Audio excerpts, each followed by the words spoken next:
Suriana, you asked about my name. So it's actually pronounced Shieh-Chi Chen, and phonetically it's spelled Sheetzu, and the last name, of course, is Chen. And it's not pronounced quite the same way it's spelled. I was born and raised in India, and this was way before when Pinyin was, and they clarified the characters, etc., and made it simpler. So it's spelled any which way on my birth certificate. What I have is actually the cleaned up version of it, and phonetically it's spelled like I said. And I do spend a couple of minutes on my name anytime I give a talk or a speech. I was doing a 2-day diversity workshop in the US once. And at the end of the second day, one of the participants came up to me and said, how do you pronounce your name again? And I realized if she didn't even know how to say me, how to call me during the session, then what was she listening to during the 2 days that we were there? And so for those of you who go to Chinese restaurants, this is when we were allowed to go to restaurants, and we had sit-down dinners, not the takeout kind. There's usually a symbol at the back of the room with a phoenix and a dragon, and the symbol in the middle of the phoenix and the dragon is Shi. So that's the root of my name, Shi.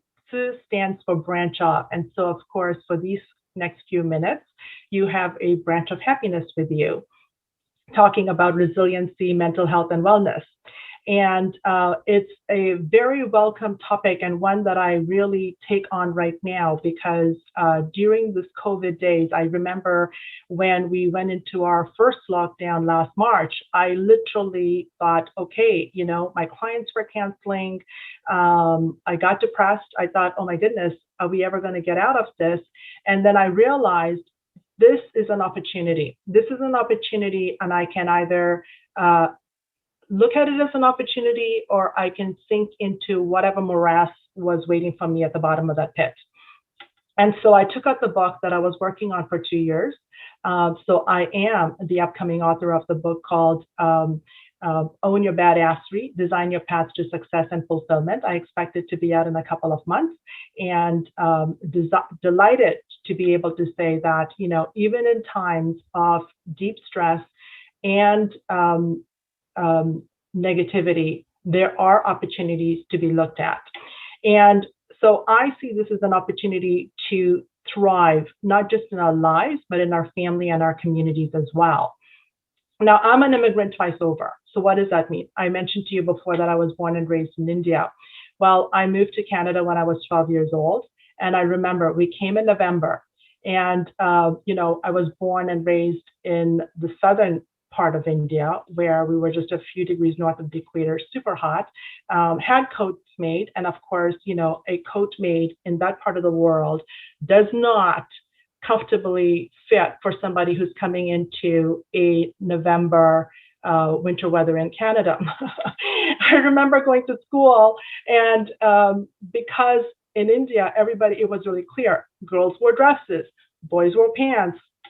Going to school here, and then, looking and wondering who are the boys and who are the girls, because it seemed that everybody was in brown, everybody had short cropped hair, right? And of course, everybody was in their winter gear, which was lots and lots of layers. So went through all of that acclimatization, school, which was, my goodness, it was, I had bologna for the first time. I still remember the taste of it.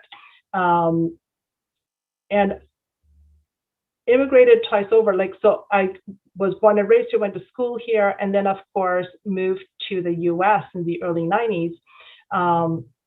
Went to the US, I met somebody there who I, thought was the love of my life, got married, unfortunately ended in divorce, came back 13 years later, and so had to acclimate back into the Canadian system. And what I would say was that moving to the US and then moving back to Canada were huge changes again, because when I moved to the US, I was conscious of the fact that I was wrapping up everything that I had over here. I wrapped up my apartment, paid off my debts, literally shut everything down. Tried to network my way down into the US because, I'm a diversity professional. I did diversity work. And so I went down there and boom, got hit with culture shock right away. Um, and it wasn't just a culture shock of moving to the US, but moving to New York specifically. I mean, New York is very unique in anywhere in the world. Came back to Canada as a single mom. I originally had gone down with 2 suitcases and 2 bags, came back with a truckload full of stuff, young child, and had to recreate myself all over again. And so I have to admit that that journey has been a long learning process about myself, about my community at large, and really in terms of unpacking and relearning what my identity was and what my culture means to me. So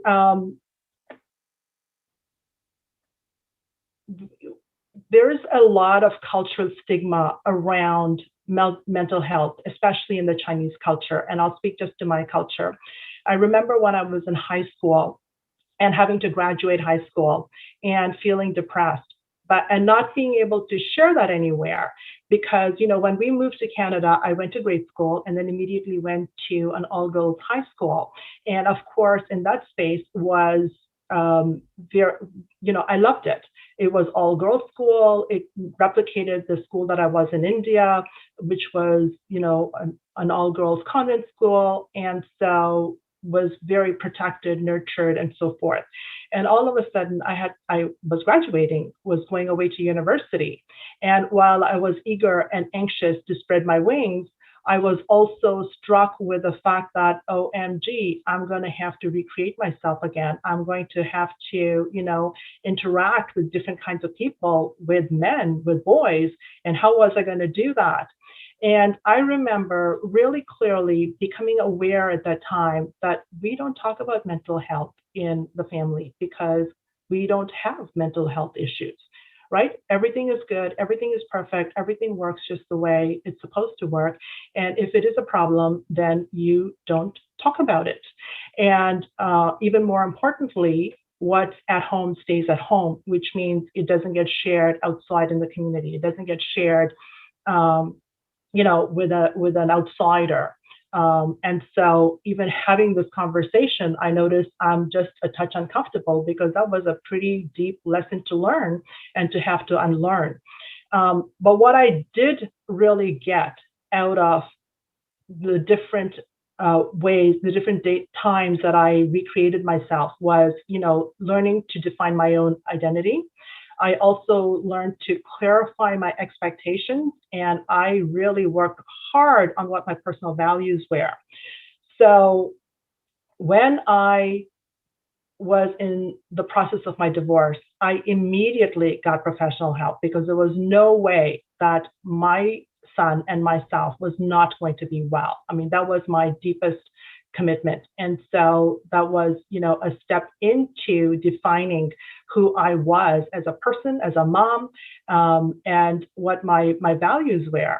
And so with regards to my identity, I think this is true for a lot of us Asian women and women who have immigrated. I grew up as a sister, as a daughter. Then and as a sister and a daughter, I had my scripts, went to school, was a good student, went to work, got that job, and then got married, became a wife. And I really was working with all of the inherited scripts that was given to me. And I remember when I was in my 20s doing a personal development course and being asked, what did I want for myself as an outcome from the course? And I remember saying, well, my brother is struggling with this and I really want to help him with that. And if that happens, then I'm going to have accomplished what I wanted out of this course. And the woman who was the registrar for the course literally had a 15-minute in-depth conversation about what I wanted.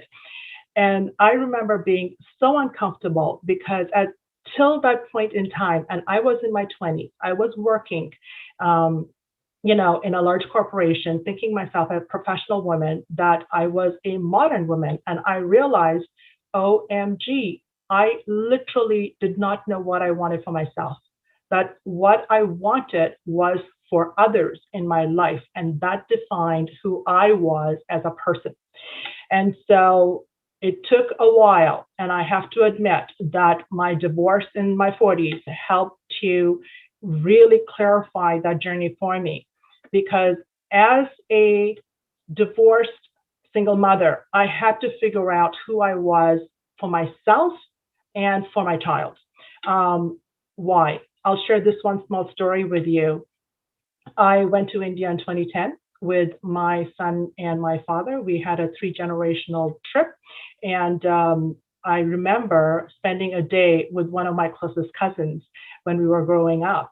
And at the end of the day, she said to me, "You know, your son, he's really a good boy." And so I thanked her for it, and I went away wondering, well, why would she remark about the fact that my son was a good boy? Of course, he's a good boy, right? Like her children are well-behaved children. So was my child. And I realized that there was an underlying expectation that he was coming from a broken home and that he would be in some ways broken himself. You know, I have no idea what. And I just thought, OMG, is that the environment that I'm operating in? And so it was my first clue as to the fact that, people have expectations. And if I don't clarify them, then I'm going to be operating within their boundaries. And so working on my identity was very helpful because by doing that, I was able to put boundaries around what people's expectations were for me. Same thing at work, right? When I go into work, again, I remember working for a small consulting firm, and two of the partners were very senior men. And, I was doing my proper, respectful person. Actually, no, I should rephrase that. I was being a proper, respectful Chinese woman in the workplace, especially, when working with two older men. And so I did a lot of listening, a lot of note taking. And 3 months later, I got feedback. And the feedback was, look, Shieh-Chi, we really do need you to speak up. That's why we hired you. We want to hear your voice. We want to hear your voice as a Chinese person and as a woman. And I was like, okay. And started speaking up. And it was a fabulous, fabulous journey in terms of, not stopping to speak. And is that easy all the time? No. I mean, that nervousness, that anxiety, that fear, it never goes away. But it was very important to take the first step and to keep on articulating that. So what I would say is that based on everything that I've gone through so far, I've come up with 5 tips for finding and using your voice. The first one is look for what interests you in the world. And I position it that way. What interests you in the world? Because we're so trained as women to be just, have our boundaries be our family, have our boundaries be just our family, our friends, and not looking any further. So I invite you all to look past that.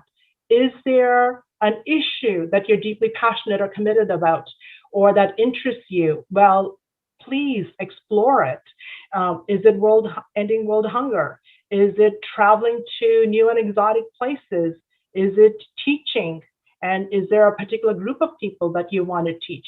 Keep looking, keep exploring, have conversations. I grew up as one of 4, but I also have a lot of cousins. The last time I counted a few years ago, I had 45 first cousins. My father was one of 12 children. My mother was one of 10. I have relatives all over the world. So I always grew up knowing that whatever I did, or, even having this conversation now will have ramifications because people watch, people talk, people gossip. But my challenge to you is, even in that environment, look for what you want.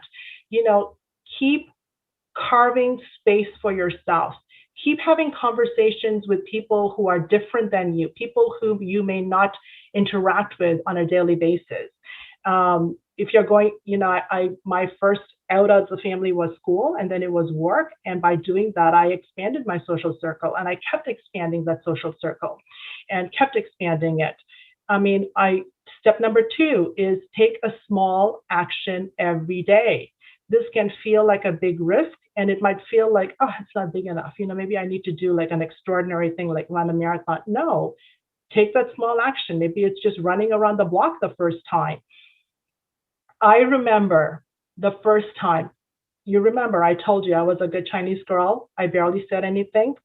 I remember the first time I was in the front of a room of about 100 people. And my job as a volunteer assistant on that team was just to say to the group, please exit that way. That was it. But I remember that experience like it was yesterday, because that was the first time I opened my mouth in front of a large group of people, and the first time I actually raised my voice to say something so that it could be heard all the way across a room full of 100 people. And I have to tell you, if I hadn't taken that first step, I can promise you, my invitation, my speaking to you would not happen. So take that first small step, because you don't know where that first small step is going to lead you. And, it can be a challenge, but go for it. The next step when you do that is to expect the road to be bumpy and to plan for it, right? The minute you have an intention or want something, an immediate counter intention is going to pop up. And don't worry about it. It's a speed bump. It's not a brick wall.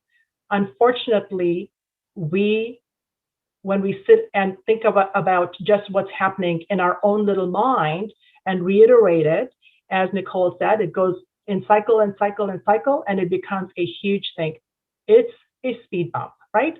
The road will be bumpy. Plan for it.